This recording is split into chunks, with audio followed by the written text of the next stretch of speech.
ప్రభునందు ప్రియమైన దేవుని బిడ్డలందరికీ కూడా ప్రభువైన యేసుక్రీస్తు నామంలో హృదయపూర్వకమైనటువంటి వందనములు తెలియజేస్తూ దేవుని యొక్క శ్రేష్టమైనటువంటి కృపలో, దేవుని యొక్క ప్రేమలో మరి యొక్క పరిశుద్ధ దినమందు ఇటు రీతిగా మీ మధ్యలోకి వచ్చి దేవుని యొక్క శ్రేష్టమైనటువంటి జీవపు వాక్కులను పంచుకున్నట్టుకు దేవుడు కృప చూపుచున్న విధానం బట్టి నేను దేవుని స్తుతిస్తూ ఉన్నాను. ప్రియులారా, అందరూ బాగున్నారు కదండి?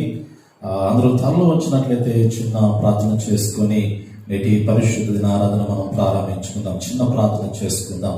కృపాసక్తి సంపూర్ణమైన మా ప్రియ పరలోకపు తండ్రి, మీ నామమున స్తుతులు చెల్లిస్తూ ఉన్నా.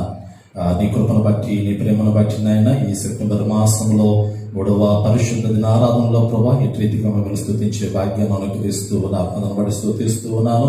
ప్రభా యొక్క ఆరాధనలో నాయన మరి ఏకీభవిస్తున్నటువంటి బిడ్డలందరినీ కూడా మీరు దీవించండి, ఆశీర్వదించండి. అందరైతే యూట్యూబ్ ద్వారా దేవుని యొక్క వాక్యాన్ని వీక్షిస్తూ ఉన్నారో వారందరినీ కూడా పేరు పేరున మీరు దీవించి ఆశీర్వదించమని, ప్రాముఖ్యంగా మా హృదయాలకు అవసరమైనటువంటి జీవపు వాక్కులను మెండుగా అనుగ్రహించి నడిపించమని యేసుక్రీస్తు నామంలో అడిగి వేడుకొనుచున్నాము తండ్రి, ఆమేన్.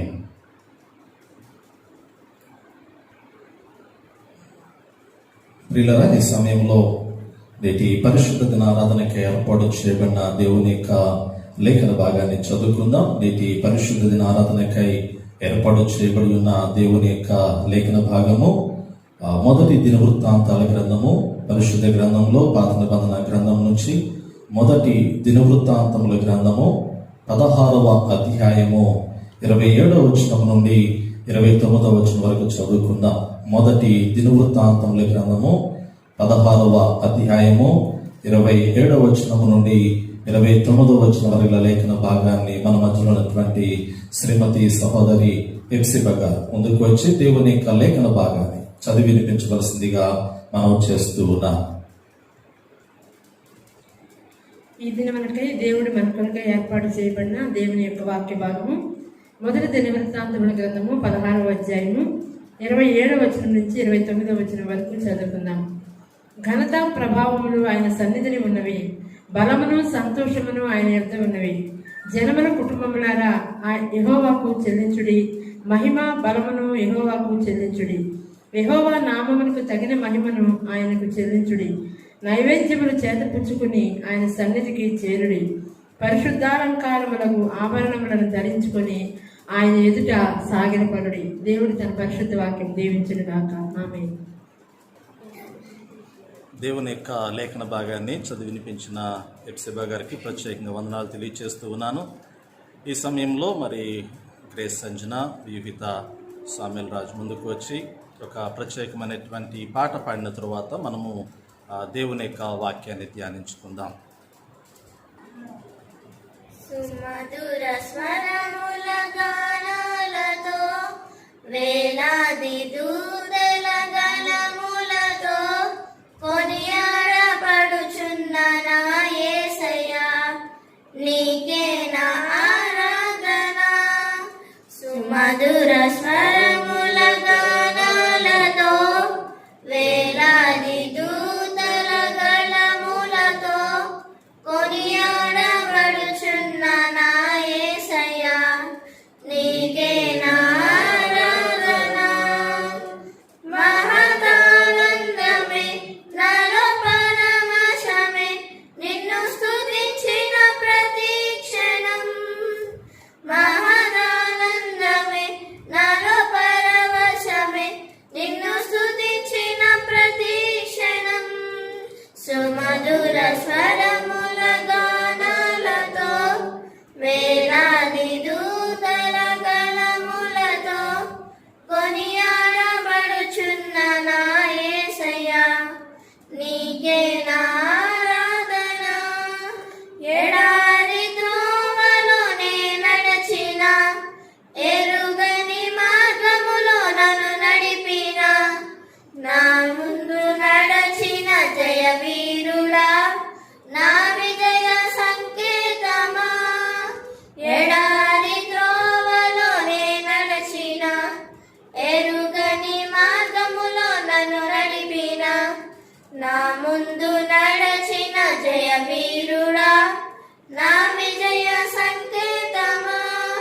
నీవే నీవే నా ఆనందము, నీవే నీవే నా ఆధారము, నీవే నీవే నా ఆనందము, నీవే నా ఆధారము.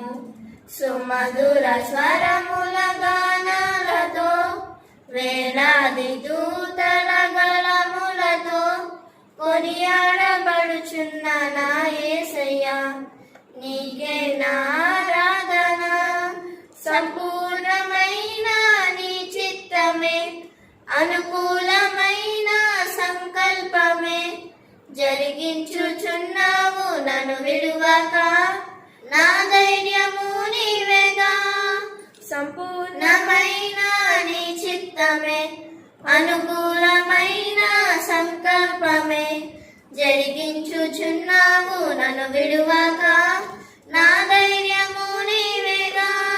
నీవే నీవే నా జయ గీతము, నీవే నీవే నా స్తుతి గీతము, నీవే నీవే నా జయ గీతము, నీవే నా స్తుతి గీతము.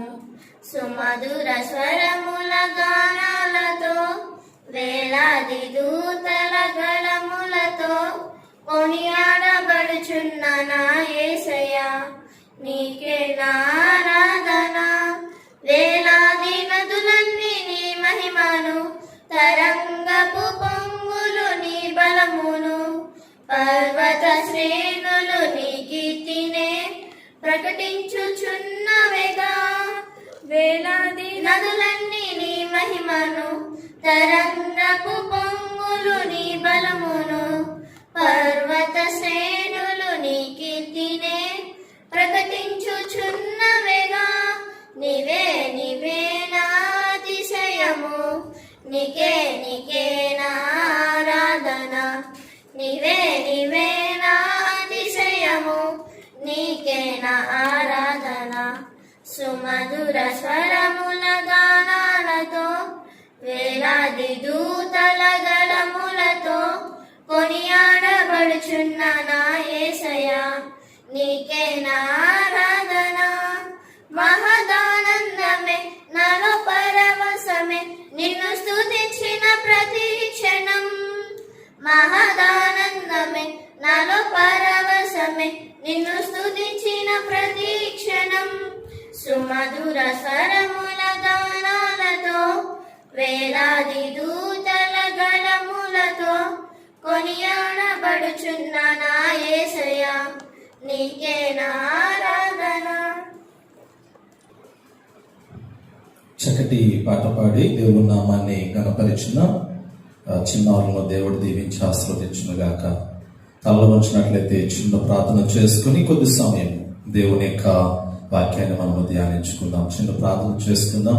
సర్వకృపానిధికి మా ప్రియ పరలోకపు తండ్రి, మీ నామ స్తుతులు చెల్లిస్తూ చదువుకున్నటువంటి లేఖన భాగంలో నుంచి కొన్ని శ్రేష్టమైనటువంటి జీవోపవాకాలను మరి నీ ప్రియబిడ్డలతో పంచుకునేటువంటి సమయంలో మీ పరిశుద్ధాత్మ నడిపింపు ప్రసన్నత మెండుగా అనుగ్రహించమని నాతో మాతో మా అందరితో మాట్లాడి నీ నామమునకు మహిమ తెచ్చుకోమని యేసుక్రీస్తు నామంలో అడిగి వేడుకొనుచున్నాము తండ్రి, ఆమేన్.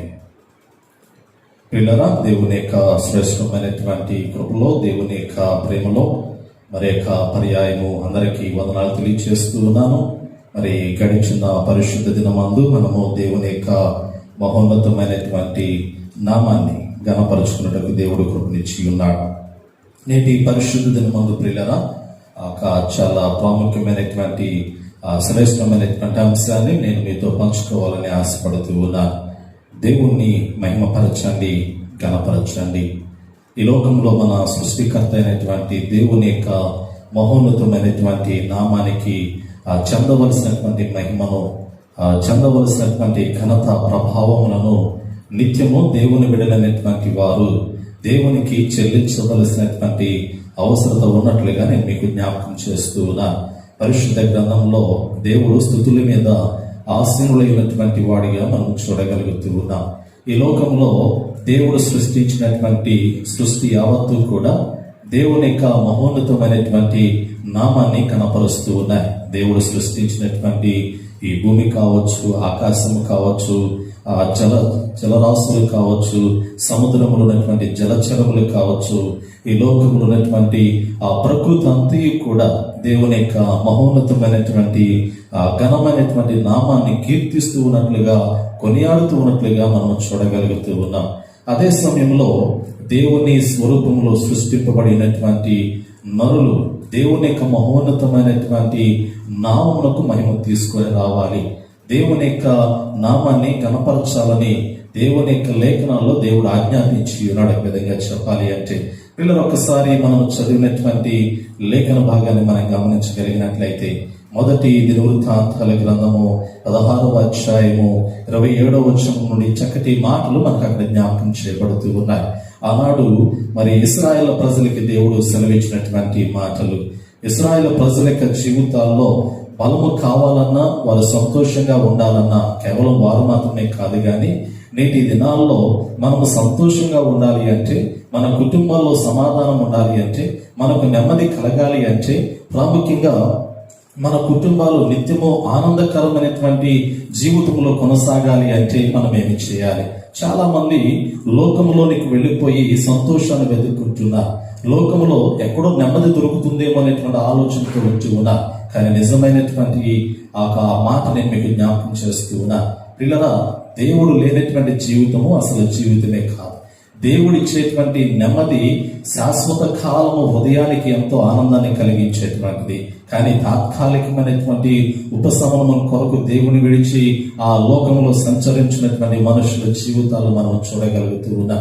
కానీ నిజమైనటువంటి ఆ భక్తులు మాట్లాడేటువంటి మాటలు మనం గమనించగలిగినట్లయితే, పరిశుద్ధ గ్రంథంలో చడి కదా, ఈ మొదటి దినవృత్తాంతముల గ్రంథము 16వ అధ్యాయం 27వ వచనం అంటాడు చూడండి, ఘనత ప్రభావములు ఆయన సన్నిధిని ఉన్నవి, బలమును సంతోషమును ఆయన యొద్ద ఉన్నవి అనేటువంటి మాట జ్ఞాపకం చేస్తూ ఉన్నాడు. ఘనత ప్రభావములు ఆయన సన్నిధిని ఉన్నవి, బలమును సంతోషమును ఆయన యొద్ద ఉన్నవి. ఈరోజు బలము కావాలన్నా కానీ ఈరోజు ఆ మనుషులందరూ కూడా శ్రేష్టమైనటువంటి ఆరోగ్యం కొరకు ప్రయాసపడుతూ ఉన్నారు.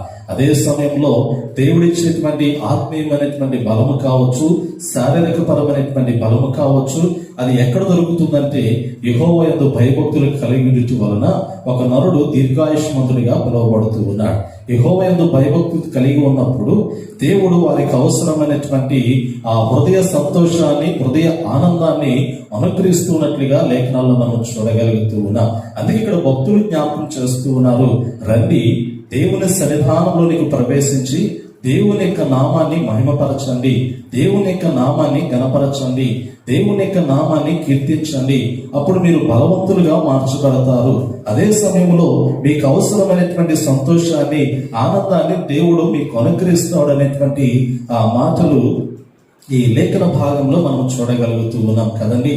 నన్ను గణపరచు వారిని నేను గణపరుస్తానని సమయంలో ప్రవక్తలకి దేవుడి జ్ఞాపకం చేస్తూ వారి పరిశుద్ధ గ్రంథంలో మనం చూడగలిగితే, ఎవరైతే దేవుని నామాన్ని గణపరచడానికి ఇష్టపడుతూ ఉంటారో దేవుడు వారిని కూడా గణపరచడానికి ఇష్టపడి ఉన్నట్లుగా మనం చూడగలుగుతూ ఉన్నాం. అందుకే ఇక్కడ అంచాడు కదా, జనముల కుటుంబములారా యెహోవాకు చెల్లించుడి, మహిమ బలమును యెహోవాకు చెల్లించుడి, యెహోవా నామములకు తగిన మహిమను ఆయనకు చెల్లించుడి, నైవేద్యములు చేతపుచ్చుకుని ఆయన సన్నిధిని చేరుడి, పరిశుద్ధాలంకరములకు ఆభరణములు ధరించుకుని ఆయన ఎదుట సాగిలపడుడి, ఆయన ఎదుట సాగిలపడుడి. పిల్లలు, ఈరోజు ఈ వాక్యానుసారమైనటువంటి జీవితాన్ని ఎంతవరకు నీవు జీవించగలుగుతూ ఉన్నా? పరిశుద్ధాలంకరములు ధరించుకుని దేవుని సన్నిధిలోనికి రమ్మని దేవుడు ఆహ్వానించాడు. దేవుని సన్నిధిలోనికి వచ్చి దేవుని ఎదుట సాగిలపడి దేవుని నామాన్ని నీవు మహిమపరచు, దేవుని నామాన్ని నీవు గణపరచని దేవుడు నీకు ఆజ్ఞాపించాడు. నీవు అలా జీవించుచున్నప్పుడు నీకు అవసరమైనటువంటి ఆ బలమును, ఆ సంతోషమును, ఆ యొక్క ఆనందమును, ఆ యొక్క ఆరోగ్యమును, నీ ప్రతి అవసరతను కూడా దేవుడు నీ పట్ల తీర్చగలిగినటువంటి వాడై ఉన్నట్లుగా లేఖనాల్లో మనం చూడగలుగుతూ ఉన్నాం. కానీ పిల్లరా, ఈరోజు దేవుని సన్నిధిలో దేవుని మహిమపరచవలసినటువంటి వారు దేవుని సన్నిధిలో కనపడకుండా ఉన్నట్లుగా మనము చూడగలుగుతూ ఉన్నాం. కానీ దేవునికి వాక్యం సెలవిస్తూ ఉన్నది, నీకు నిజమైనటువంటి బలము కావాలన్నా, నీకు నిజమైనటువంటి సంతోషం కావాలన్నా నీవెక్కడికి రావాలి అంటే దేవుని సన్నిధిలోనికి రావాల్సినట్లుగా నేను మీకు జ్ఞాపకం చేస్తూ ఉన్నా.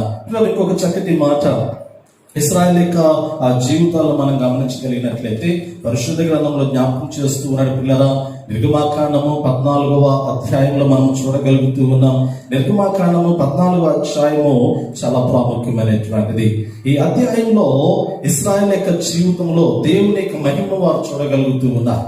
దేవుని యొక్క మహిమ ఎలా ఉన్నది వారి పట్ల, అదే సమయంలో దేవుడు తన మహిమను కనపరుచుకోవడానికి ఎంత గొప్ప కార్యము ఇక్కడ జరిగించి ఉన్నాడో ఈ లేఖనంలో మనం చూడగలుగుతూ ఉన్నాం. 14వ అధ్యాయము మనందరికీ చాలా ప్రాముఖ్యమైనటువంటిది, ఆ సుపరిచితమైనటువంటి అధ్యాయంగా మనం చూడగలుగుతూ ఉన్నాం.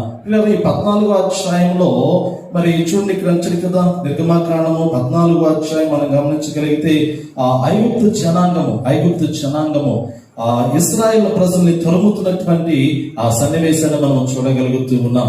అప్పటికి ఐగుప్తు దేశంలో 430 సంవత్సరముల పాటు ఆ బానిసత్వంలో ఉన్నటువంటి ఇశ్రాయేల్ యొక్క జీవితాలను దేవుడు విడిపించి ఆ పాలుతీనులో ప్రవహించే దేశంలోనికి ఆ దేవుడు నడిపించేటువంటి ఆ సమయాన్ని మనం ఇక్కడ చూడగలుగుతూ ఉన్నాం. పిల్లల ఆ పాలుతీనులు ప్రవహించే దేశంలోనికి ఆ ప్రవేశించేటువంటి ఆ సమయంలో అక్కడ జ్ఞాపకం చేయబడుతూ ఉన్నది. దేవుని యొక్క ఆ లేఖనాల్లో జ్ఞాపకం చేయబడినటువంటి మాటను మనం పరిశీలన చేయగలిగినట్లయితే ఈ 14వ అధ్యాయంలో ఐగుప్తు దేశంలో ఉన్నటువంటి ఆ ఫరో సైన్యము ఇశ్రాయేల్ ప్రజల్ని ఆ తరుముతున్నటువంటి సందర్భంలో వారికి ఎర్ర సముద్రం ఎదురవుతూ ఉన్నది. ఆ ఎర్ర సముద్రం ఎదురయ్యేటువంటి సమయంలో ఆ ఇశ్రాయేల్ జనాంగము భయపడినట్లుగా మనం చూడగలుగుతూ ఉన్నాం. వారు భయపడినప్పుడు అదే సమయంలో దేవుడు తన నామానికి మహిమ తెచ్చుకోవడానికి, దేవుడు తన నామమును లోకమునటువంటి ప్రజలకు తెలియపరచడానికి ఫరో యొక్క హృదయాన్ని కఠినపరిచినట్లుగాను, ఫరో యొక్క హృదయాన్ని కఠినపరిచి ఫరో యొక్క సైన్యము ఇశ్రాయేల్ ప్రజల్ని తరుముటకు వారి యొక్క హృదయాలను ప్రేరేపించినట్లుగా మనం చూడగలుగుతూ ఉన్నాం. మనకి ఇక్కడ అంటాడు ఈ 14వ అధ్యాయం మనం గమనించగలిగితే 8వ వచనం అంటాడు, చూడండి పిల్లరా, యెహోవా ఐగుప్తు రాజైన ఫరో హృదయాన్ని కఠినపరచగా అతడు ఇశ్రాయేలును తరిమను, అట్లు ఇశ్రాయేలు బలిమి చేత ఆ బయలు వెళ్ళుచుండరి అనేటువంటి మాట జ్ఞాపకం చేస్తూ ఉన్నాడు. ఐగుప్తు రాజు అయినటువంటి ఫరో యొక్క హృదయాన్ని దేవుడు కఠినపరిచాడు. ఎప్పుడైతే హృదయం కఠినపరచబడిందో ఆ కఠినపరచబడినటువంటి హృదయాలు కలిగినటువంటి వారు దేవుని కార్యములకు ఎదురుగా వచ్చుతున్నట్లుగా మనం చూడగలుగుతూ ఉన్నాం. దేవుని యొక్క బిడలను తరుమటానికి వారు 1-2 పర్యాయములు రౌద్రంగా పరిగెత్తుతూ ఉన్నట్లుగా మనం చూడగలుగుతూ ఉన్నాం. ఇక్కడ ఐగుప్తు సైన్యము దేవుని స్వాస్థ్యంగమైనటువంటి ఇశ్రాయేల్ ప్రజలను తరమటానికి బహు వేగంగా పరిగెత్తుకుని వస్తూ ఉన్నారు. అదే సమయంలో అక్కడ జ్ఞాపకం చేస్తూ ఉన్నాడు, చూడండి, ఇశ్రాయేల్ ప్రజలు ఐగుప్తు సైన్యానికి దొరకకుండా వారు కాలి నడకనే దేవుడు వారు నడిపిస్తున్నటువంటి సమయంలో ఆ సముద్రం ఎదురైనప్పుడు ఆ ఎర్ర సముద్రంను 2 పాయలుగా చేసి దేవుడు వారిని సురక్షితమైనటువంటి ఆ ఎడారిలోనికి, అరణ్యంలోనికి నడిపించినట్లుగా లేఖనంలో మనకి జ్ఞాపకం చేయబడుతూ ఉన్నది. 17వ వచనంలో కూడా తెలియజేస్తూ ఉన్నాడు, ఇదిగో నేనే ఐగుప్తుల యొక్క హృదయములను కఠినపరచును, వారు వీరిని తరుముదురు, నేను ఫరో వలనను అతని సమస్త సేనల వలన, అతని రథముల వలన, అతని గుర్రపు రౌతుల వలన నాకు మహిమ తెచ్చుకుందును అనేటువంటి మాట జ్ఞాపకం చేస్తూ ఉన్నాడు. దేవుడు తన నామములకు మహిమ తెచ్చుకోవడానికి ఇష్టపడినటువంటి వాడు. అదే సమయంలో భయంకరమైనటువంటి పాపపు ఊబిలో ఉన్నటువంటి వారికి దేవుడు ఆ ఊబులను లేవనెత్తగలిగినటువంటి వాడు. కఠిన హృదయులైనటువంటి వారికి దేవుడు సరైనటువంటి తీర్పు తీర్చేటువంటి వాడు. ప్రాముఖ్యంగా ఈ లేఖనంలో చూడగలుగుతూ ఉన్న 1 ఐగుప్తు రాజును బట్టి, 2వది ఐగుప్తు సైన్యమును బట్టి, 3వది ఐగుప్తు సైన్యము నడుపుతున్నటువంటి లేదా వారు ఆయుధములుగా ఎంచుకున్నటువంటి రథములను బట్టి కూడా దేవుడు తన నామానికి మహిమ తెచ్చుకోవాలని ఇష్టపడుతూ ఉన్నాడు. పిల్లలు, అప్పటికి దేవుడు ఇశ్రాయేలు ప్రజలు ఎలా నడిపించుకున్నాడు అంటే, పగలు మేఘస్తంభం వలన, రాత్రి అగ్నిస్తంభం వలన దేవుడు ఇశ్రాయేలు ప్రజలు నడిపిస్తూ ఉన్నాడు. దేవుని యొక్క దూత వారికి ముందుగా ఉండి వారిని సురక్షితమైనటువంటి మార్గంలోనికి తీసుకుని వెళుతూ ఉన్నది. కానీ ఎప్పుడైతే ఈ సముద్రము 2 పాయలుగా చేయబడిందో, ఆ 2 పాయలుగా చేయబడిన తరువాత దేవుని యొక్క దూత ఆరిన నేల మీద వారిని నడిపించుకుంటూ ఆ ముందుకుని వెళుతున్నటువంటి సమయంలో ఈ ఐగుప్తు సైన్యం కూడా ఆ యొక్క ఆరిన నేల మీదకి రథముల చేత మరి ప్రవేశించినట్లుగా మనం అక్కడ లేఖనాల్లో చూడగలుగుతూ ఉన్నాం. చూడండి, అక్కడ నచ్చరు కదా 19వ వచనము, అప్పుడు ఇశ్రాయేలు ఎదుట సమూహంకు ముందుగా నడిచిన దేవదూత వారు వెనుకకు పోయి వారిని వెంబడించను. ఆ మేఘస్తంభము వారి ఎదుట నుండి పోయి వారు వెనక నిలిచును. అది ఐగుప్తుల సేనకు ఇశ్రాయేలు సేనకు నడుమ ప్రవేశించును. అది మేఘము గనుక వారికి చీకటి కలిగను గాని రాత్రి అది వీరికి వెలిగించను గనుక ఆ రాత్రంతయు ఐగుప్తులు సేన ఇశ్రాయేలును సమీపింపలేదు. ఎంత ఆశ్చర్యమో! దేవునికి అసాధ్యమైనటువంటి కార్యములు ఏమైనా ఈ లోకంలో ఉంటాయండి. మరి సముద్రంలోనికి సైన్యము ప్రవేశించారు. ఒక విధంగా చెప్పాలి అంటే ఇశ్రాయేల్ ప్రజలు ఆ సముద్రము దాటి, అంటే 6 నేల మీద నుండి సముద్రము మధ్య భాగంలో దాటి వెళుతూ ఉన్నారు. అదే సమయంలో ఐగుప్తు సైన్యం కూడా సముద్రంలోనికి 6 నేల మీదకి ప్రవేశించింది. ఇప్పుడు ఇశ్రాయేల్ సేన సముద్రంలోనే ఉన్నది. మరి అదే సమయంలో ఐగుప్తుల సేన కూడా సముద్రము మధ్యలోనికి ప్రవేశించినట్లుగా మనం చూడగలుగుతూ ఉన్నాం. ఆ సమయంలో దేవుని యొక్క అద్భుతమైనటువంటి కార్యాన్ని మనం చూడగలిగితే, అప్పటి వరకు ఇశ్రాయేల్ ప్రజలకి ముందు నడిచినటువంటి దేవుని యొక్క దూత ఒక్కసారిగా ఆ ఇశ్రాయేల్ ప్రజలు ముందున్నటువంటి దూత వారు వెనకకు వచ్చి అటు ఇశ్రాయేల్ ప్రజలకి ఇటు ఐగుప్తు సేనకి మధ్యలో నిలవబడినట్లుగా మనం చూడగలుగుతూ ఉన్నాం. ఆ యొక్క దేవుని యొక్క మహిమ ఆ దూతకి అక్కడ ఎలా ఉన్నదంటే ఒక మేఘములాగా కనపడినట్లుగా జ్ఞాపకం చేయబడుతూ ఉన్నది పిల్లరా కదండి.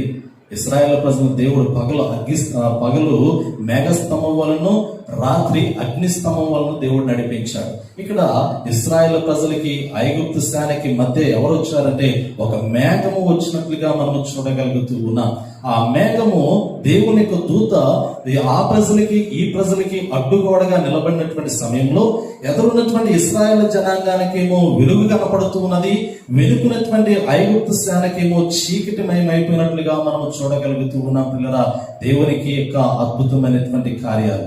దేవుడు ఆ యొక్క సముద్రంలో తన నామానికి ఎలా మహిమ తెచ్చుకున్నాడో ఈ లేఖనంలో మనం చూడగలుగుతూ ఉన్నాం. ఆ సమయంలోనే ఆ పగలు ఉన్నటువంటి సమయంలో ఇశ్రాయేల్ ప్రజలు ఆ ఆరినటువంటి నేలలో గుండా ప్రవేశించి ఎడారి ప్రాంతంలోనికి వెళ్ళిపోయారు.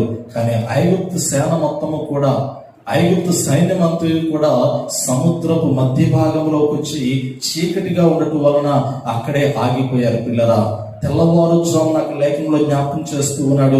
ఇశ్రాయేల్ ప్రజలు అప్పటికి ఆ ఆరిన నేల మీద గుండా ప్రయాణమై మరి ఎడారిలోనికి వెళ్ళిపోయారు, పొడి నేల మీదకి ఒడ్డుకు వెళ్ళిపోయారు.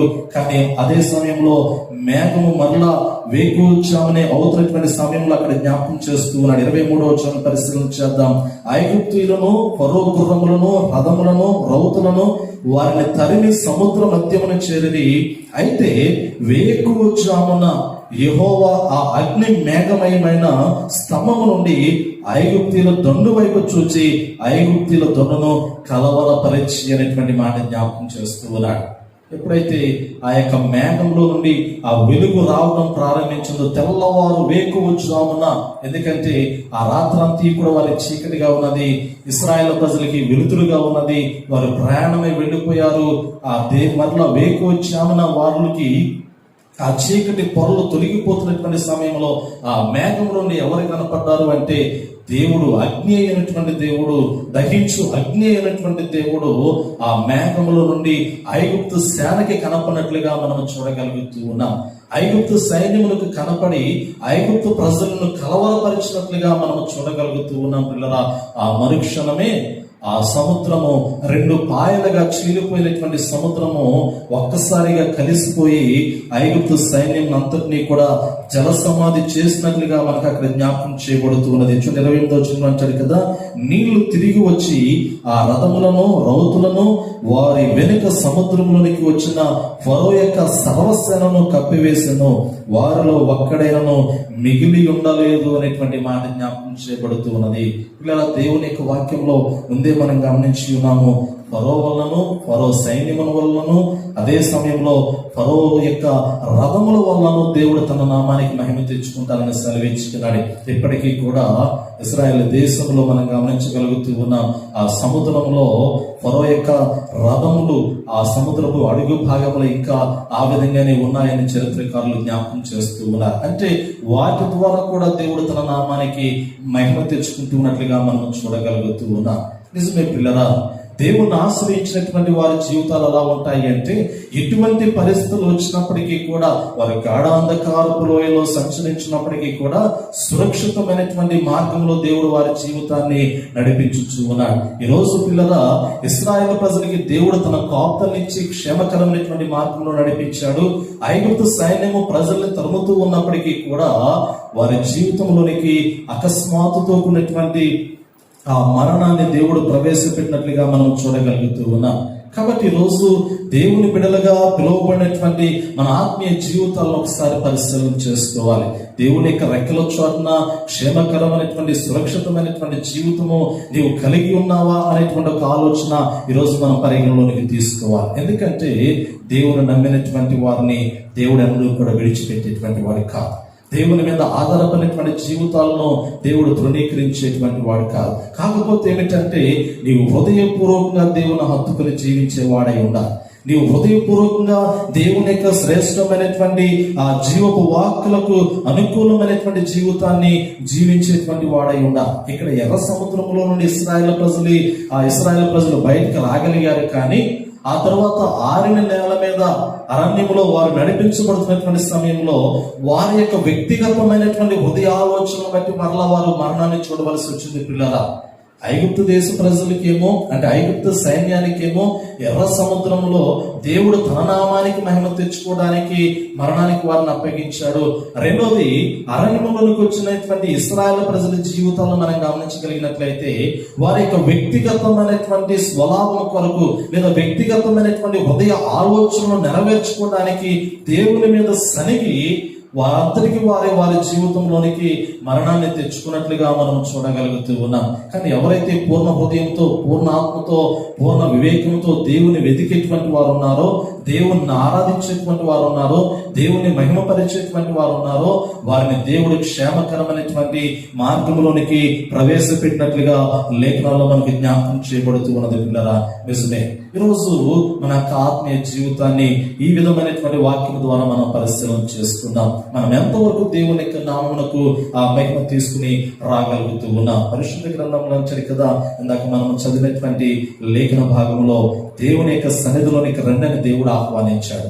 మహిమ, ఘనత, ప్రభావములు దేవుని మందరావనంలో దేవునికి చెల్లించమని ఆయన ఎదుట సాగిలపడమని దేవుడు ఆజ్ఞాపించినట్లుగా మనం చూడగలుగుతూ ఉన్నాం. ఈరోజు నీ ద్వారా నీవెంతవరకు దేవుని నామానికి మహిమ తీసుకుని రాగలుగుతూ ఉన్నా?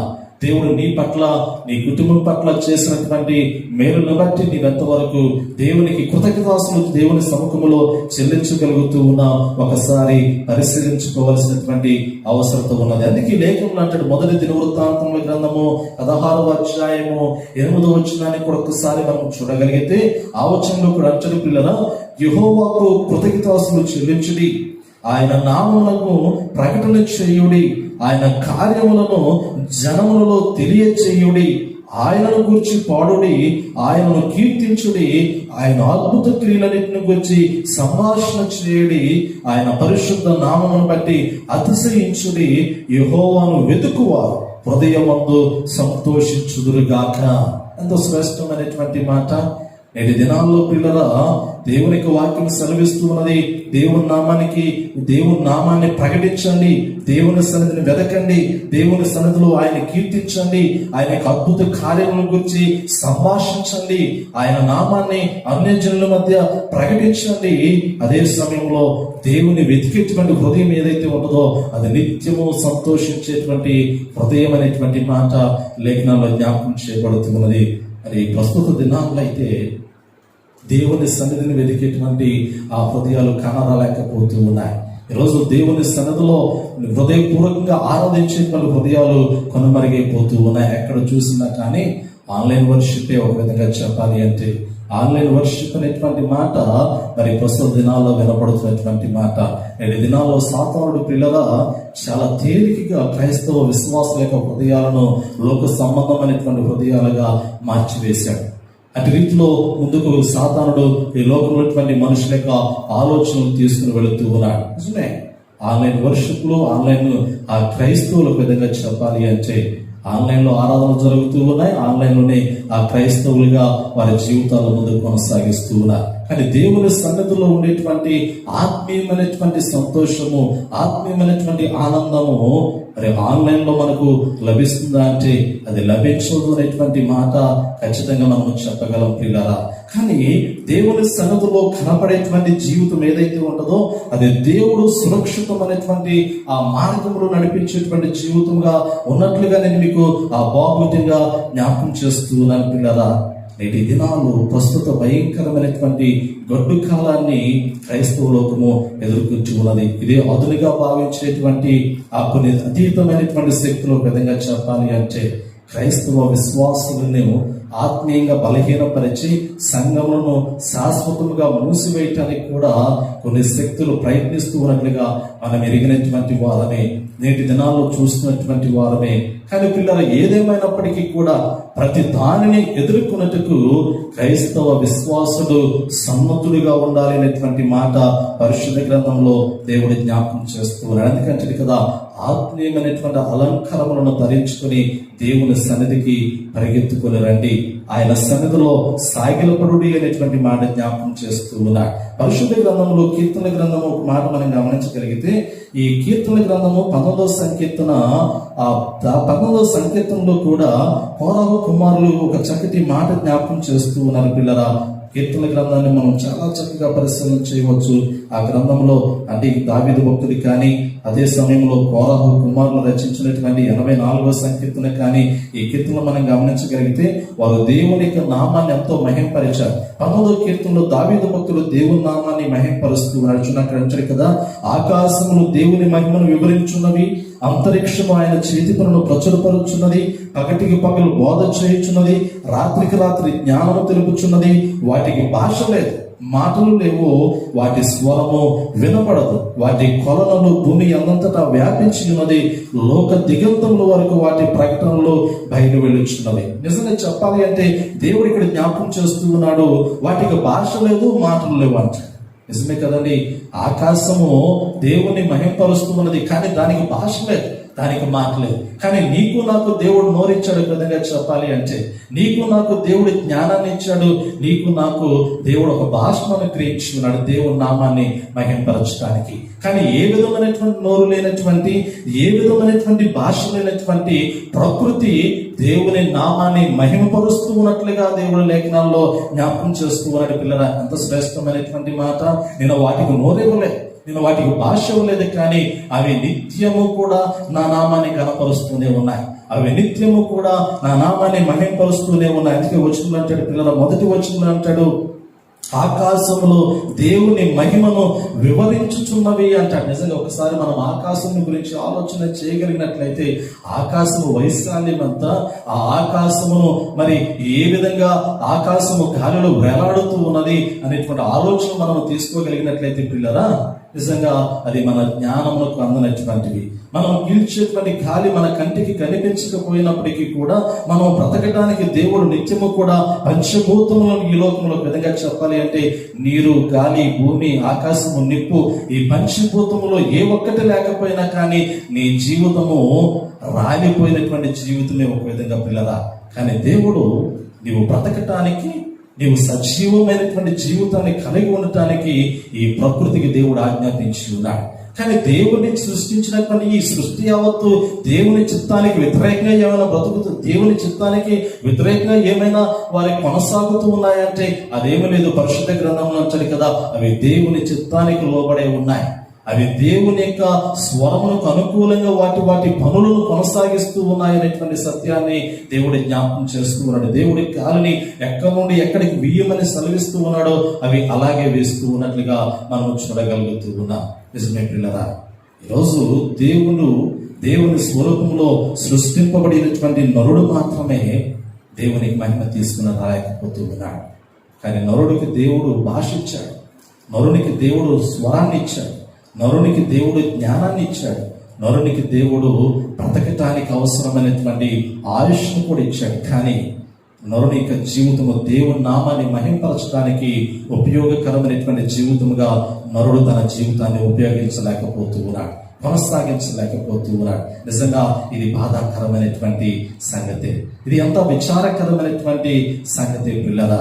నిజంగా నీ జీవితం పట్ల దేవుడు కృపను అనుగ్రహించినప్పుడు, నీ పట్ల దేవుడు తన యొక్క మహోన్నతమైనటువంటి కృపను అనుగ్రహించి తన యొక్క మరి ఉన్నతమైనటువంటి ఔదార్యమును నీ పట్ల కనపరిచినప్పుడు నీవు దేవునికి కృతజ్ఞత కలిగినటువంటి వాడిగా ఉండాలి కదా.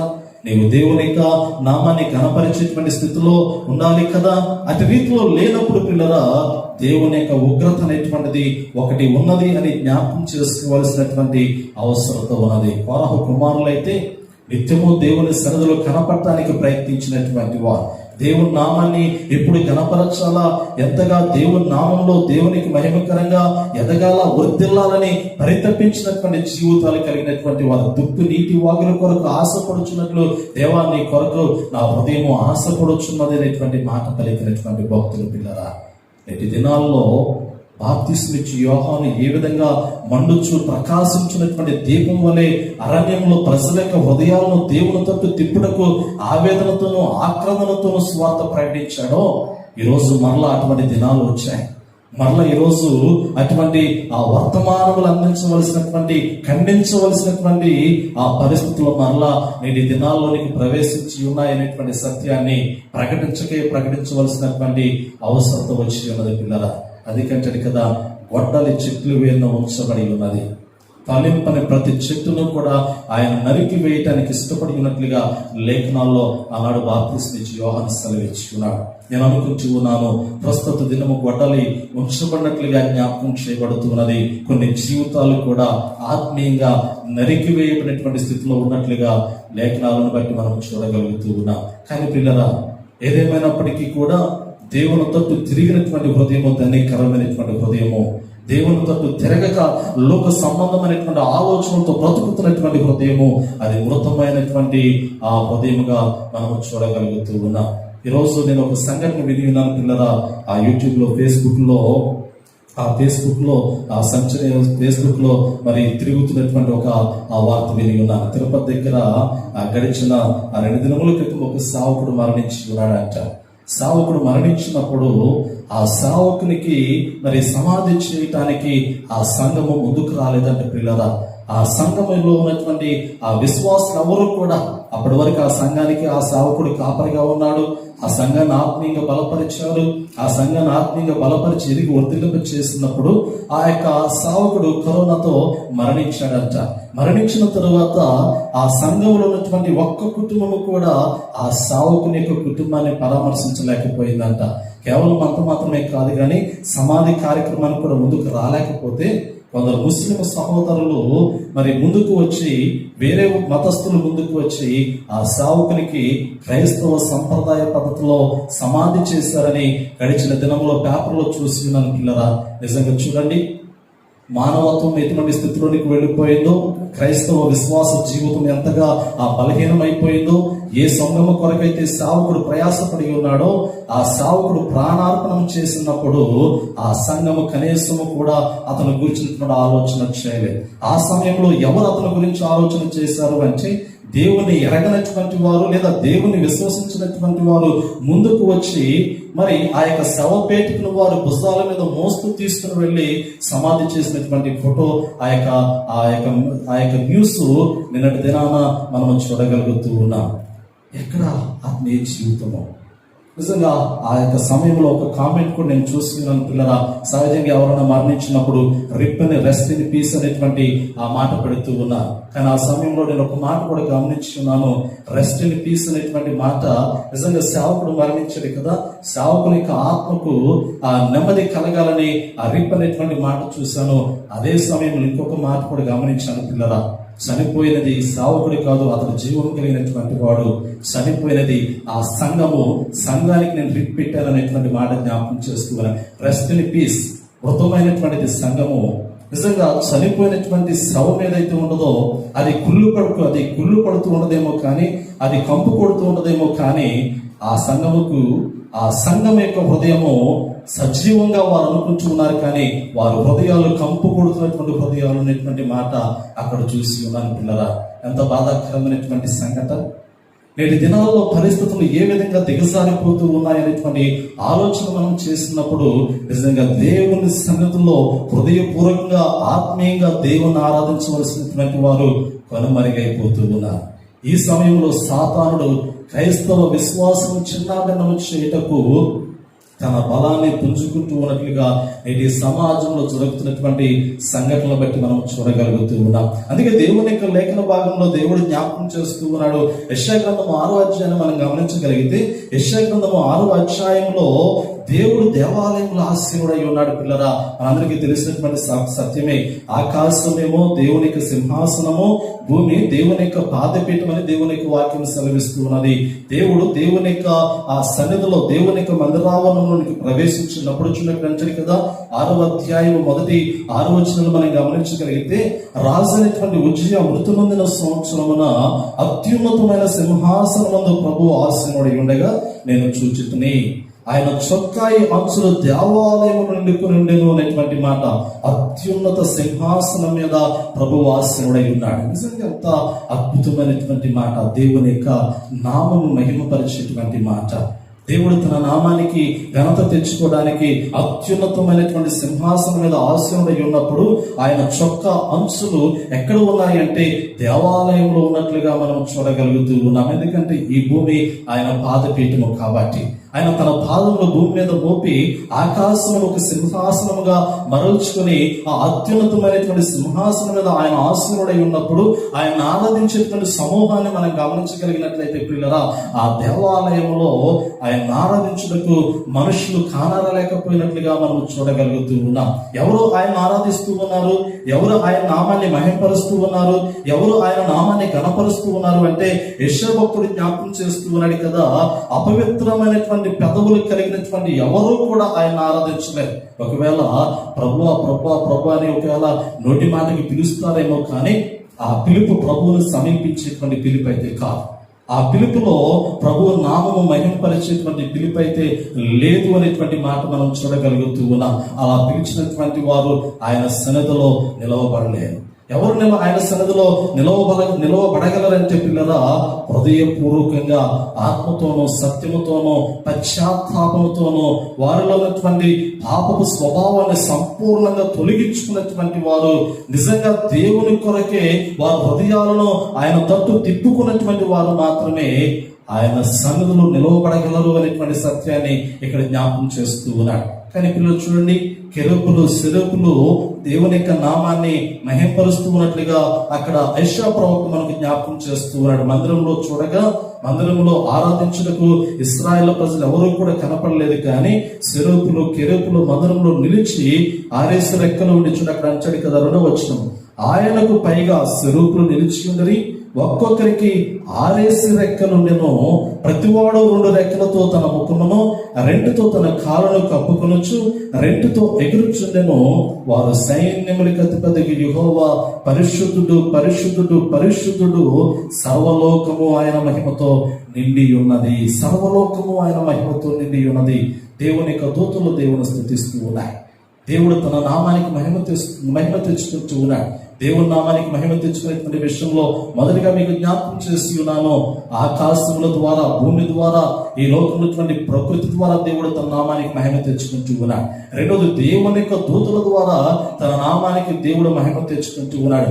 కెరూబులు సెరూబుల జ్ఞాన ప్రతిగానములతో దేవుణ్ణి మహిమపరచడం అనేటువంటిది ప్రవక్త అనేటువంటి యెషయా చూస్తూ ఉన్నాడు. కానీ అప్పటికి దేవుని నామాన్ని మహింపరిచేటువంటి విశ్వాసుల యొక్క సమూహము దేవుని మందిరంలో కనపడలేదు పిల్లరా. ఎందుకంటే హృదయాలు కుళ్ళిపోయినటువంటి హృదయాలుగా కనపడుతూ ఉన్నాయి. హృదయాల్లో స్వార్థము అనేటువంటి ఆలోచనతో దేవుణ్ణి మహింపరచడానికి ఆ హృదయాలు సిద్ధముగా లేకున్నట్లుగా మనం చూడగలుగుతూ ఉన్నాం. ఆ సమయంలో ప్రవక్త ఒక మాట జ్ఞాపకం చేస్తూ ఉన్నాడు పిల్లరా. చూడండి ఒకసారి మరలా ఆ లేఖన భాగాన్ని మనం గమనించుకుందాం. 5వ వచనం మనం గమనించగలిగినట్లయితే 4వ వచనం కూడా చూడవచ్చు. వారి కంఠ స్వరము వలన గడప కమ్ముల పునాదులు కదలొచ్చు, మందిరము ధూపము చేత నిండగా నేను అపవిత్రమైన పెదవులు గలవాడను, అపవిత్రమైన పెదవులు గల ఆ జనుల మధ్యలో నివసించువాడను, నేను నశించుతుని రాజును సైన్యములకు అధిపతికి యెహోవాను నేను కన్నులారా చూచుతును అనుకుంటుని. అప్పుడు ఆ సెరుపుల్లో ఒకడు తాను బలిపీఠం మీద నుండి కారుతో తీసిన ఆ నిప్పును చేత పట్టుకుని నా ఎద్దకు ఎగిరి వచ్చి నా నోటికి దాన్ని తగిలించను. ఇది నీ పెదవులకు తగిలిన కనుక నీ పాపమునకు ప్రాయశ్చిత్తమాయను, నీ దోషము తొలగిపోయెను అని పిల్లలంతా చక్కటి మాట. ఈరోజు దేవుని యొక్క అగ్ని నీ పెదవులను తాకాలి. పరిశుద్ధాత్మ దేవుడు నీ హృదయాన్ని తాకాలి, నీ జీవితాన్ని తాకాలి. అప్పుడే నీ జీవితము సజీవమైనటువంటి జీవితంగా ఉన్నట్లుగా నేను మీకు జ్ఞాపకం చేస్తూ ఉన్నాను. అప్పటి వరకు ఒకవేళ దేవుని నామాన్ని ఎరిగినటువంటి వాడిగా ఈ లోకంలో నీవు ఉండొచ్చేమో, కానీ సజీవుడిగా నీవు దేవుని రాజ్యంలో ప్రవేశించగలిగినటువంటి అర్హత అనేటువంటిది దేవుని యొక్క పరిశుద్ధాత్మ శక్తి నిన్ను తాకినప్పుడే అది నీకు సాధ్యమవుతూ ఉన్నదనేటువంటి సత్యాన్ని నేను జ్ఞాపకం చేస్తూ ఉన్నాను. అప్పటి వరకు నీవు నామమాత్రం క్రైస్తవుడవే. అప్పటి వరకు ఈ లోక సంబంధం అనేటువంటి క్రైస్తవుడిగా పిలువబడుతున్నటువంటి వాడవే. కానీ పిల్లరా, దేవుడు కోరుకుంటున్నటువంటిది దేవుని రాజ్యమును స్వతంత్రించుకునేటువంటి క్రైస్తవ విశ్వాసుల యొక్క హృదయాలను దేవుడు అన్వేషిస్తూ ఉన్నాడు. ఈరోజు అట్టి హృదయం అనేటువంటిది మన ఆలోచన విధానంలో ఈరోజు అట్టి హృదయం మనము ఎంతవరకు కలిగి ఉన్నామనేటువంటి సత్యాన్ని ఒకసారి మనం పరిశీలించుకోవాల్సినటువంటి అవసరం ఉన్నట్లుగా నేను మీకు జ్ఞాపకం చేస్తూ ఉన్నా. దినములు చెడ్డ దినములుగా ఈ లోకంలో మనం చూస్తూ ఉన్నాం. దేవుడు లోకంలోనికి ప్రవేశపెట్టినటువంటి దినాల్లో విశ్వాసుల యొక్క జీవితాలను కూడా దేవుడు పరీక్షించడానికి అనుమతించినటువంటి పరిస్థితులు నేటి దినాల్లో మనం చూడగలుగుతూ ఉన్నాం. కానీ శోధనలు ఎదుర్కొన్నటువంటి వాడు, ఇరుకులను ఎదుర్కొన్నటువంటి వాడు, ఇబ్బందులను ఎదుర్కొన్నటువంటి వాడు వాటిని అధిగమించి దేవుని సన్నిధికి చేరగలుగుతాడా లేదనేటువంటిది చాలా ప్రాముఖ్యమైనటువంటిది. యోబు యొక్క జీవితం ప్రియులరా, ప్రారంభంలో వచ్చినటువంటి సమస్య ఎన్నో సంవత్సరములు, ఒక సంవత్సరం కాదు, 2 సంవత్సరములు కాదు పిల్లరా. చాలా మంది అనుకుంటారు, కానీ వాస్తవంగా యోబు ఎదుర్కొనేటువంటి జీవితాన్ని మనం గమనించగలిగితే 1వ అధ్యాయంలో ప్రారంభమైనటువంటి ఆ శోధన 42 అధ్యాయాలు మనం గమనించగలుగుతూ ఉన్నాం పిల్లరా. చివరి అధ్యాయం అనగా 42 అధ్యాయాలు ఎన్నో సంవత్సరాల చరిత్ర ఉన్నది. దానిలో మనం గమనించగలిగితే 1 రోజు కష్టం కాదు, 2 రోజుల కష్టములు కాదు, 3 రోజుల కష్టములు కాదు పిల్లరా. యోబు ఎదుర్కొనేటువంటి శ్రమలు బహుభయంకరమైనటువంటి శ్రమలు. వాస్తవంగా అటువంటి శ్రమలు మన జీవితంలో మనం ఎన్నడూ కూడా చూడలేదు, ఒకవేళ చూస్తామో లేదో అనేటువంటి ఆలోచన కూడా లేదు. కానీ యోబు భక్తులు ఎదుర్కొన్నటువంటి భయంకరమైనటువంటి ఆ బలహీనతను అధిగమించడానికి తనకున్నటువంటి ఒకే ఒక్క ఆయుధం ఏమిటో తెలుసా పిల్లరా? దేవుడే. దేవుని యొక్క మహోన్నతమైనటువంటి నామాన్ని అతడు బహుగా ఎరిగి ఉన్నాడు. కాబట్టి అతడు దేవుణ్ణి ఎంతగా స్తుతించాడో, ఎంతగా ఆరాధించాడో, ఎంతగా దేవుని నామాన్ని మహింపరిచాడో, ఆ దేవుని నామాన్ని మహింపరిచిన విధానమును బట్టి ఆ శ్రమలను తాను అధిగమించగలిగినట్లుగా మనం చూడగలుగుతూ ఉన్నాం. అందుకే అతడు సజీవంగా దేవుని యొక్క సాక్షిగా ఆ పిలువబడినట్లుగా కూడా మనము లేఖనాల్లో గమనించగలుగుతూ ఉన్నాం. నిజమే పిల్లరా, ఈరోజు అటువంటి భక్తి, అటువంటి ఆత్మీయ జీవితము మనం కలిగి ఉన్నామో లేదో ఒకసారి ఆ పరిశీలించుకోవాల్సినటువంటి అవసరత ఉన్నట్లుగా నేను మీకు జ్ఞాపకం చేస్తూ ఉన్నా. దేవుణ్ణి మహింపరిచేటువంటి వాడు దేవుణ్ణి వెంబడించేటువంటి వాడు, దేవుని యొక్క ఆ రక్షణ పొందుకున్నటువంటి వాడు ఆ రక్షణ కొనసాగించుటకు ఆ హృదయపూర్వకంగా దేవుణ్ణి అనుసరించేటువంటి వాడు. పరిశుద్ధ గ్రంథంలో కొత్త నిబంధన కాలాన్ని మనం గమనించినప్పుడు సువార్తల్లో పిల్లరా, ప్రాముఖ్యంగా లూకా సువార్తలో సర్వోన్నతమైనటువంటి స్థలంలో దేవునికి మహిమయు, ఆయనకి ఇష్టమైనటువంటి మనుషులకు భూమి మీద సమాధానము కలుగును గాక అనేటువంటి ఒక మాట గాబ్రియేలు దూత గొర్రెల కాపర్లకి సెలవిచ్చినట్లుగా మనం చూడగలుగుతూ ఉన్నాం. అరణ్యంలో అడవిలో గొర్రెలు కాచుకుని ఉన్నారు గొర్రెల కాపరు. లూకా సువార్త 22వ అధ్యాయం 14వ వచనం మనం చూడవచ్చు పిల్లరా. నిజంగా లూకా సువార్తలో 2వ అధ్యాయంలో విద్య లేనటువంటి పామరులు అనుకుందాం, జ్ఞానం లేనటువంటి వారు అనుకుందాం. ఒక విధంగా చెప్పాలి అంటే వారికి భౌతికపరమైనటువంటి జ్ఞానం అంతగా లేకపోయినప్పటికీ కూడా వారికి తెలిసినటువంటి విద్య ఏమిటంటే దేవుడు వారికి ఇచ్చినటువంటి తలంతును బట్టి ఆ గొర్రెలను పశువులను మేపుకుంటూ ఒక ప్రాంతం నుంచి ఇంకొక ప్రాంతంలోకి సంచారం చేసి ఆ జీవనాధారంలో ముందుకు కొనసాగటం, అది దేవుడు వారికి ఇచ్చినటువంటి ఒక విధమైనటువంటి జీవనాధారం. కానీ పిల్లల వారు అడవిలో ఆ గొర్రెలు కాచుకునేటువంటి సమయంలో మరి లోక రక్షకుడైనటువంటి యేసు ప్రభువు ఈ లోకంలో జన్మించాడనేటువంటి ఆ వర్తమానాన్ని వారికి తెలియచేయడానికి దేవుని యొక్క దూత వారి మధ్యలోనికి ప్రవేశించినట్లుగా మనం చూడగలుగుతూ ఉన్నాం. ఎన్నో మరి సండే స్కూల్లో ఈ కథలు విని ఉంటారు. క్రిస్మస్ దినాల్లో క్రీస్తు పుట్టుక నాటికల్లో ఈ యొక్క సందర్భాలను బహుగా మనం చూడగలుగుతూ ఉంటాం. నిజంగా వారు రాత్రికాల సమయంలో మరి చలిమంట వేసుకుని ఆ కాచుకునేటువంటి సమయంలో పిల్లల అడవిలో దేవుని యొక్క దూత వారి ఎదుట ప్రత్యక్షమై సర్వోన్నతమైనటువంటి స్థలంలో దేవునికి మహిమయు ఆయనకి ఇష్టమైనటువంటి మనుషులకు భూమి మీద సమాధానం కలుగును గాక అనే మాట పలుకుతూ ఉన్నది. సర్వోన్నతమైనటువంటి దేవునికి మహిమ కలగాలి. ఆ మహిమను ఎవరు తీసుకుని రాగలుగుతూ ఉన్నారు అంటే ఆయనకి ఇష్టమైనటువంటి మనుషులు దేవుని నామానికి మహిమ తీసుకుని వస్తారు. అదే సమయంలో ఆయనకి ఇష్టమైనటువంటి మనుషులకు దేవుడు సమాధానాన్ని అనుగ్రహిస్తున్నట్లుగా మనం చూడగలుగుతూ ఉన్నాం. ఈరోజు మన దగ్గర ఏమున్నా కానీ సమాధానం లేనటువంటి పరిస్థితి. ఈరోజు మనం ఏమి సంపాదించుకున్నా కానీ సమాధానం లేనటువంటి పరిస్థితి. మనము నమ్ముకున్నటువంటి ధనము మనకు నెమ్మదిని అనుగ్రహించదు, కానీ మనము నమ్ముకున్నటువంటి దేవుని యొక్క శ్రేష్టమైనటువంటి జీవపు వాక్కులు పిల్లరా ఖచ్చితంగా నీకు నెమ్మదిని అనుగ్రహిస్తాయి, నీకు సమాధానం అనుగ్రహిస్తాయి, నీకు సంతోషమును ఖచ్చితంగా అనుగ్రహించి తీరుతాయి అనేటువంటి సత్యాన్ని ఈరోజు బాగోటంగా నేను మీకు జ్ఞాపకం చేస్తూ ఉన్నా. ఎందుకంటే ఆ సమాధానాన్ని అనుగ్రహించేటువంటి వాడు దేవుడు కాబట్టి. మనము నమ్ముకునేటువంటి ధనము మనకు నెమ్మదినివ్వదు, మనము నమ్ముకునేటువంటి ధనము మనకు ఆరోగ్యాన్ని ఇవ్వదు, మనము నమ్ముకునేటువంటి ధనము మనకు ఆయుష్నివ్వదు, మనము నమ్ముకునేటువంటి ధనము మనకి జీవాన్ని అనుగ్రహించదు. పరలోకంలోనికి అంతకన్నా తీసుకుని వెళ్ళలేదు పిల్లరా. కానీ లోకంలో చాలా మంది నరులు దాని కొరకు ప్రయాసపడుతూ ఉన్నారు, దాని కొరకు ఆలోచన కలిగి ఉన్నారు. అన్నిటికన్నా ప్రాముఖ్యమైనటువంటిది దేవుని యొక్క శ్రేష్టమైనటువంటి జీవపు వాక్యము, దేవుని యొక్క సన్నిధి అనేటువంటి సత్యాన్ని మరుస్తూ ఉన్నారు పిల్లరా. కానీ దేవుని యొక్క వాక్యంలో దేవుడు సెలవిస్తూ ఉన్నాడు కదా, నీకు నెమ్మది కావాలి అంటే, నీకు బలము కావాలి అంటే, నీకు దేవుని యొక్క శక్తి కావాలి అంటే దేవుని సన్నిధిలో నీకు ప్రవేశించు అనేటువంటి మాట దేవుడు జ్ఞాపకం చేస్తూ ఉన్నాడు. ఈరోజు దేవునికి మహిమ తెచ్చుకునేటువంటి ఆ దేవునికి మహిమ తీసుకొచ్చేటువంటి బిడలుగా మనం జీవించవలసినటువంటి అవసరత ఉన్నది.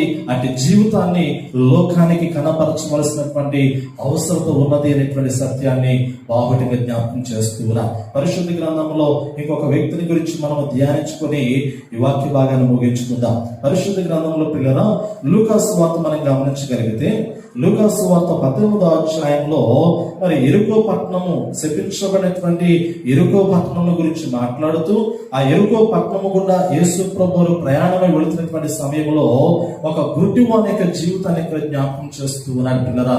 నిజమే, ఎరుకో పట్టణంలోనికి దేవుడు ప్రవేశిస్తూ ఉన్నాడు. ఎరుకో పట్టణం అంటే అదొక శపించుకున్నటువంటి పట్టణం అని యెహోషువ గ్రంథంలో మనం చూడగలుగుతూ ఉంటాం. అది శపితమైనటువంటి పట్టణముగా ఆనాడు యెహోషువ గ్రంథంలో చాలా చక్కగా జ్ఞాపకం చేయబడుతున్నది. అది పడద్రోయబడినటువంటి పట్టణము, శాపగ్రస్తమైనటువంటి పట్టణముగా. సొదొమ పట్టణం కూడా అంతే. ఒక విధంగా చెప్పాలి అంటే ఒకసారి దేవుని యొక్క ఉగ్రత ఏ ప్రాంతంలోనికి వచ్చిందో అది మరి శాపగ్రస్తమై తిరిగి జీవము లేనటువంటి పట్టణాలుగా మార్చబడుతూ ఉన్నాయి. ఈ శపితమైనటువంటి ఆ ఎరుకో పట్టణ పరిసర ప్రాంతాల్లోనికి యేసు ప్రభువు ప్రవేశించినప్పుడు అక్కడ త్రోవ ప్రక్కన ఒక గుడ్డివాడు భిక్షాటన చేస్తున్నట్లుగా లేఖనంలో జ్ఞాపకం చేయబడుతున్నది. ఒక భిక్షగాడు, అతడు గుడ్డివాడు, చూపు లేనటువంటి వాడు, అంధుడిగా పిలువబడుచున్నటువంటి వాడు ఆ రోడ్డు ప్రక్కన కూర్చొని జనసమూహం ఎదుట మరి భిక్షాటన చేస్తున్నటువంటి సమయంలో మరి ఆ భిక్షాటన ద్వారా తన జీవితాన్ని, తన జీవనాన్ని కొనసాగిస్తున్నటువంటి వాడు. అదే సమయంలో పిల్లరా మరి యేసు ప్రభువు ఆ మార్గంలోనికి ప్రవేశిస్తున్నటువంటి సమయంలో యేసు ప్రభువు ఎక్కడికి వెళ్ళినా కానీ జన సమూహంలో ఆయన వెంబడించారు. వాక్యాన్ని వినటానికి వెంబడించినటువంటి వారు ఉన్నారు, స్వస్థతలు పొందుకోవడానికి వెంబడించినటువంటి వారు ఉన్నారు. ఆయన అందించేటువంటి ఆహారం కొరకు ఆయన వెంబడించినటువంటి వారు ఉన్నారు. ప్రభువుని వెంబడించేటువంటి వారిలో అనేకమైనటువంటి ఆలోచనలు కలిగినటువంటి వ్యక్తులు ఉన్నారు పిల్లరా.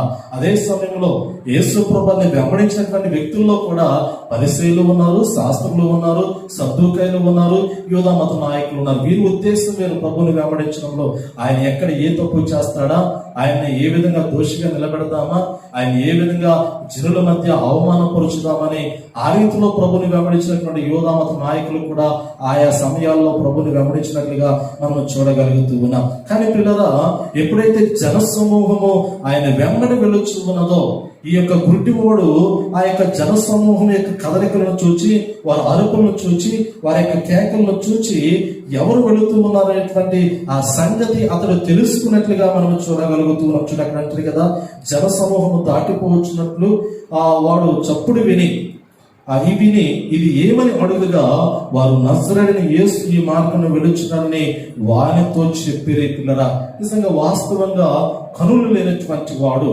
అతనికి శబ్ద వినికిడి మాత్రమే ఉన్నదో విధంగా చెప్పాలి అంటే అక్కడ చప్పుడు అవుతున్నది, మనుషుల యొక్క కదలికలు వినపడుతూ ఉన్నాయి. కానీ ఆ కదలికలను బట్టి పక్కన ఉన్నటువంటి వ్యక్తిని అడుగుతూ ఉన్నాడు. ఆ పక్కన ఉన్నటువంటి వ్యక్తి కాస్త చూపు కలిగినటువంటి వ్యక్తి అయి ఉండొచ్చేమో, కానీ అతను అడిగినప్పుడు అతను అంటూ ఉన్నాడు కదా, ఈ మార్గంలో నజరేయుడైనటువంటి యేసు వెలుచు ఉన్నాడు అనేటువంటి మాట పలుకుతూ ఉన్నాడు.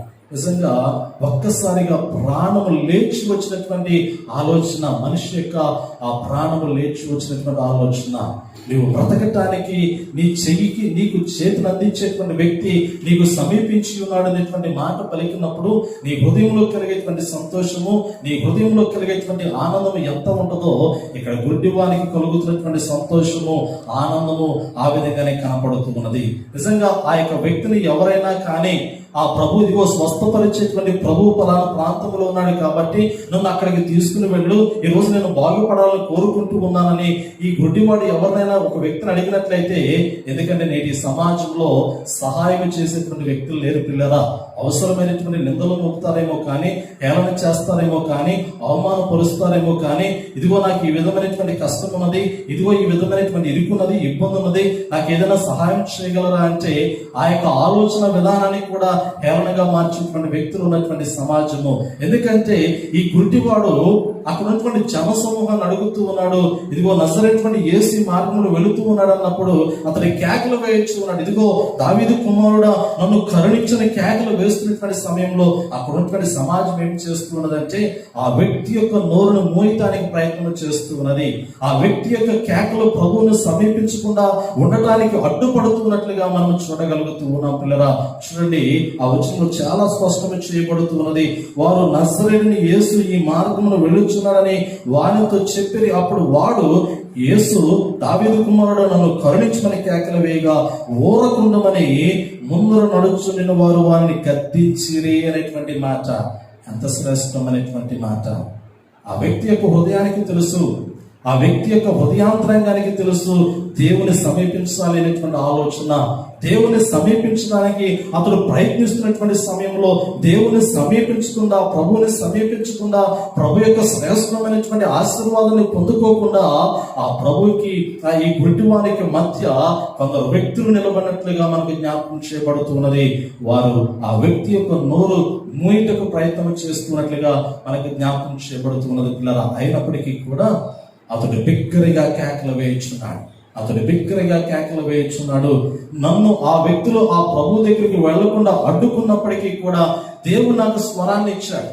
దేవుడు నేను గట్టిగా కేకలు వేయటానికి అవసరమైనటువంటి శక్తిని ఇచ్చాడు. నా యొక్క హృదయ లోతుల్లో నుండి వచ్చుతున్నటువంటి స్వరము నేను ప్రభువుని సమీపించకపోయినప్పటికీ కూడా ప్రభువు నా తట్టు తిరగగలిగినటువంటి ఆ యొక్క శ్రేష్టమైనటువంటి ఆ బలాన్ని నాకు అనుగ్రహించుకున్నటువంటి ఆ తలంపు ఏదైతే ఉన్నదో, ఇతడు వేసినటువంటి కేకలను బట్టి ప్రభువు నిలబడినట్లుగా మనం చూడగలుగుతూ ఉన్నాం పిల్లరా.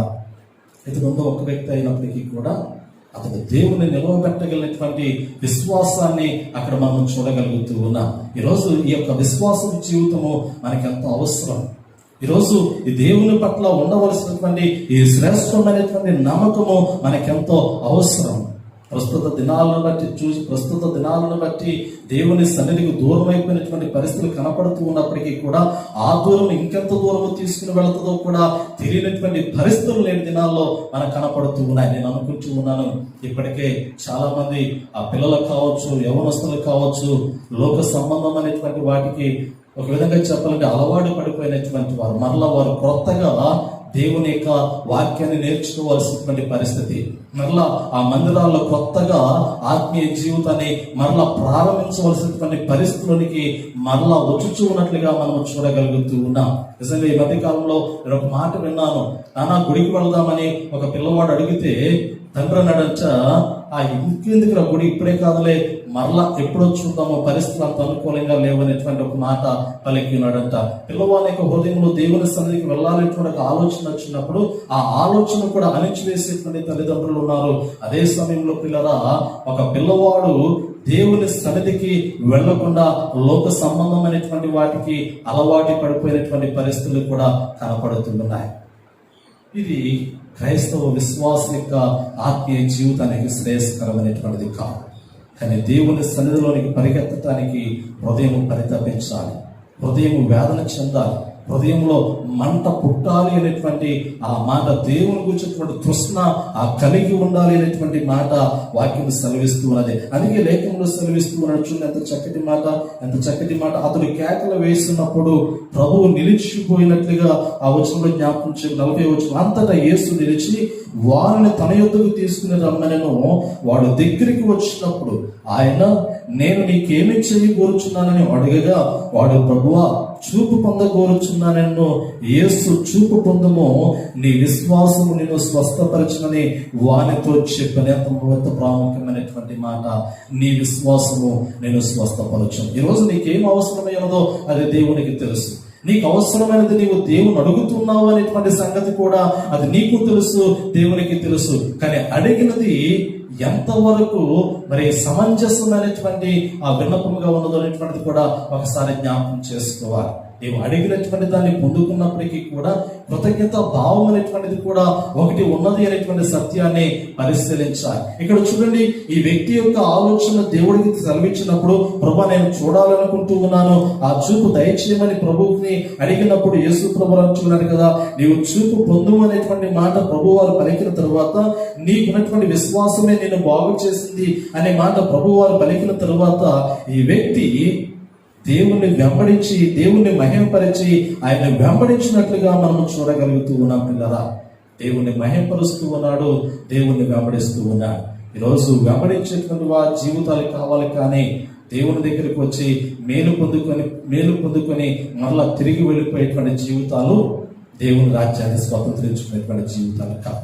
ఈరోజు నువ్వు దేవుని దగ్గర నుండి ఏ మేలైతే పొందుకున్నావో ఆ పొందుకున్నటువంటి మేలుకు ప్రతిగా నీవు కృతజ్ఞతాస్తులు చెల్లించి ఆ ప్రభుని వెంబడించేటువంటి వాడిగా ఉండా, లేదా నువ్వు దేవుని దగ్గర నుంచి మేలులు పొందుకొని వాటిని విడిచి మరలా యథావిధిగా నీ జీవితాన్ని లోకమునకు అనుకూలంగా నడిపించుకునేటువంటి స్థితిలో నీవు ఉండకూడదు. ఒకవేళ అలా ఉండగలిగినట్లయితే దేవుని రాజ్యంలో నేను ఉంటాను అనేటువంటి ఆలోచనలో నువ్వు బయటకు రావాలి.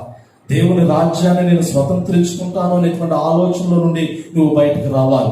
జీవగ్రంథంలో నా పేరు రాయబడి ఉన్నదనేటువంటి ఆలోచనలో నుండి నువ్వు బయటికి రావాలి. నాగటి మీద చేయి వేసి వెనుదిరుగు వాడు దేవుని రాజ్యానికి పాత్రుడు కానే కాదని వాక్యం స్పష్టంగా చేసి ఉన్నది.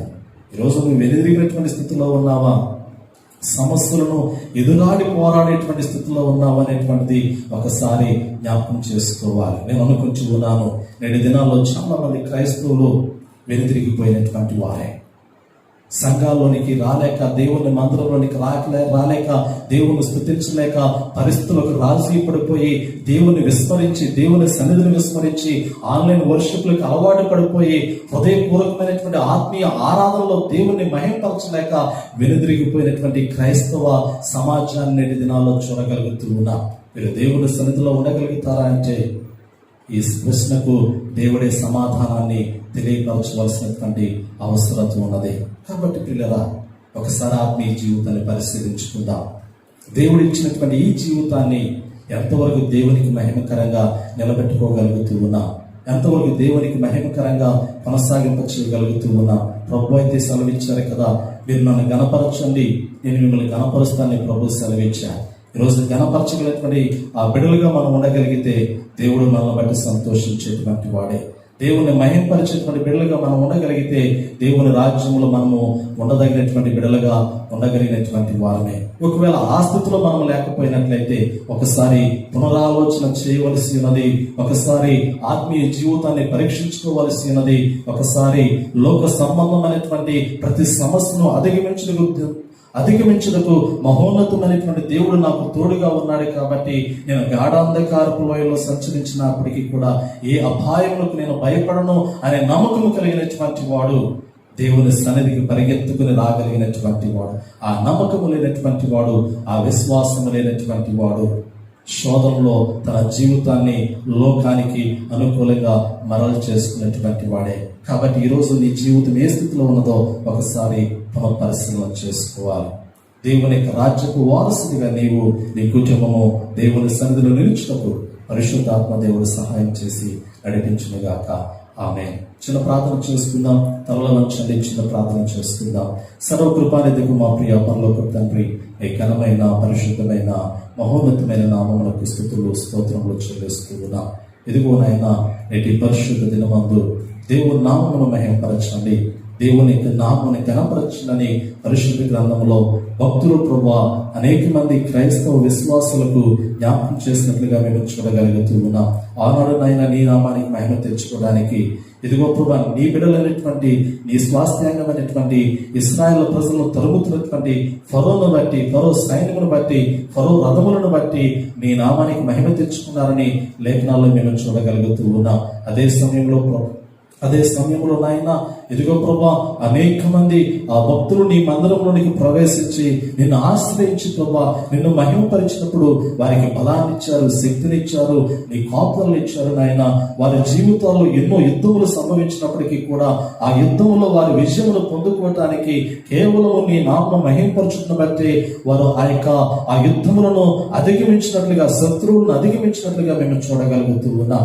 ఇదిగో నాయన, నేను ఎరిగినటువంటి బిడ్డల యొక్క జీవితాల్లో నీకు శ్రమలు వచ్చినప్పుడు, శోధనలు వచ్చినప్పుడు, తెగుళ్ళు, వ్యాధులు, బాధలు వచ్చినప్పుడు నాయన ఆ యొక్క శోధనలోను, ఇరుకుల్లోను, ఇబ్బందుల్లోను, ఆ తెగుళ్ళు, వ్యాధి, బాధల్లో నాయన వారు నిన్ను మహిమపరిచినప్పుడు, వారు నిన్ను స్తుతించినప్పుడు, వారు నిన్ను ఘనపరిచినప్పుడు వారికి బలాన్ని ఇచ్చారు, శక్తిని ఇచ్చారు, శ్రేష్టమైనటువంటి ఆరోగ్యాన్ని ఇచ్చారు, ఆయుష్ ఇచ్చినట్లుగా మేము చూడగలుగుతూ ఉన్నాం.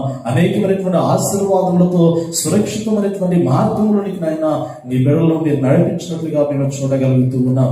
లేఖనాల్లో ప్రభా మరి నీ నామం ఎరిగినటువంటి వారు అనేక మంది నీ సన్నిధిలో నిలవబడలేకపోతూ ఉన్నారు అనేటువంటి సత్యాన్ని కూడా మేము చూడగలుగుతూ ఉన్నాం. అటువంటి పరిస్థితుల్లో నాయన మీరు సృష్టించినటువంటి ఈ సృష్టి యావత్తు కూడా నీ నామమును మహింపరుస్తున్నట్లుగా మేము చూడగలుగుతూ ఉన్నాం.